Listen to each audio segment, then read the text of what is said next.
Je veux comprendre, on veut comprendre avec ma communauté Dis-moi. pourquoi Elsa Dask n'est pas heureuse de ta venue. Mais enfin, ça date il y a longtemps. C'est pour ça que les gens, ils ont peut-être oublié ou ils se rappellent plus. C'était dans Moundir. Tu te rappelles? Moundir, quand j'ai sonné la cloche, ça a fait scandale. Et en fait, avec Elsa, je m'étais déjà clashée avec elle parce qu'elle venait me voir le dernier jour avant que je parte. Et elle m'avait dit oui, mais en gros, tu fais rien pour kiffer ton aventure. Si ça là, tu te lèves pas le matin pour aller faire ci, faire ci. Alors que c'était une grosse menteuse puisque tous les matins, jusqu'à ce matin-là, je me levais pour aller chercher à manger, bien qu'il n'y avait rien à manger. Tu vois, en fait, je faisais quand même, mais j'arrivais pas, j'aimais pas cette aventure. Et en fait, c'est parti de là.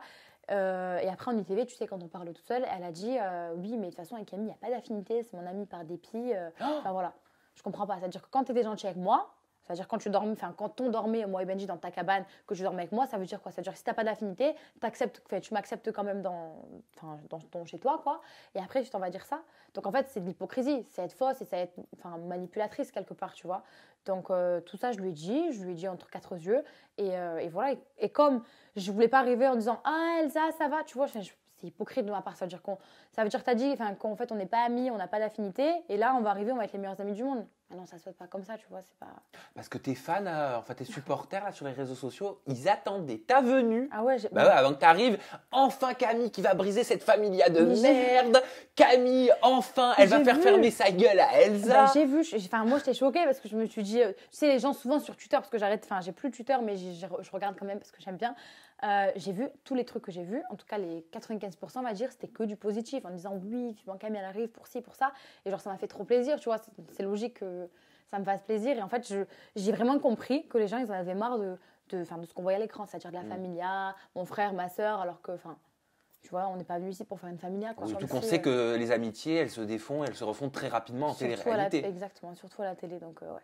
Ok, et ça n'a pas été de tout repos quand même avec Elsa pendant le tournage. Tu nous diras après, aujourd'hui, dans quel état d'esprit tu es par rapport à Elsa, si vous avez parlé, si vous avez enterré l'âge de cœur. Mais là, moi, je te parle des épisodes, je te parle du tournage d'il y a quelques mois, de ce qu'on voit à l'écran. Ça se passe mal. Oui, ça se passe très mal. En fait, ce qui s'est passé, c'est que comme on l'a vu à mon arrivée, avant que j'arrive dans la villa, j'étais dans un hôtel avec elle. Je me suis expliquée avec elle, c'est déjà un petit peu tendu. Mais tu vois, elle n'a pas osé, mais elle n'a pas ouvert sa bouche, tu vois. Je pense qu'elle voulait vraiment, avant que j'intègre la villa et que ça explose, elle voulait vraiment que ça s'apaise, etc.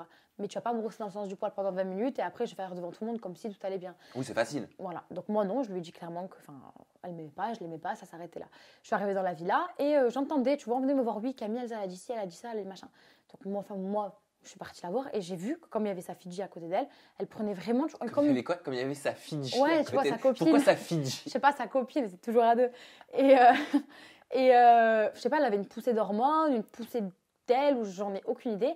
Et voilà, elle commence à crier, à mal parler, alors qu'il y a 2 heures avant, on était toutes les deux en tête-à-tête, t'as pas bronché, tu vois. Et elle me jette ce fameux verre d'alcool. Et là, je suis partie complètement en vrille. Mon Dieu, moi, je suis partie, ça s'est vu, j'étais hystérique. Mais hystérique, c'est-à-dire qu'après, ça a été coupé. J'allais te dire, qu'est-ce qu'on n'a pas vu? On s'est pas frappé, hein, pas du tout. Oui, mais qu'est-ce qu'on n'a pas vu? Moi, j'aime savoir ce qu'on n'a pas vu. Heureusement qu'on l'a pas vu, parce que j'étais très vulgaire, c'est-à-dire que je tremblais de nerfs. J'étais dans un état, mon Dieu, je me suis... Oui, en transe. Ah oui, en transe. Je lui ai dit, je l'ai regardé dans les yeux, je lui ai dit, toi, je vais te... Tu vois, des trucs de fou. Et ça a été coupé. Le lendemain, c'était jour off. Donc, heureusement, je pense, parce que sinon, le lendemain matin, j'aurais été encore sur les nerfs. Ça serait parti encore en embrouille. Et voilà, j'ai eu du mal à redescendre. Vraiment, je ne m'en remettais pas. Je me rappelle même que le soir-là, j'avais appelé Maëva. Je suis à Maëva, j'en peux plus. C'est passé ci, c'est passé ça. J'étais en transe. J'en pouvais plus.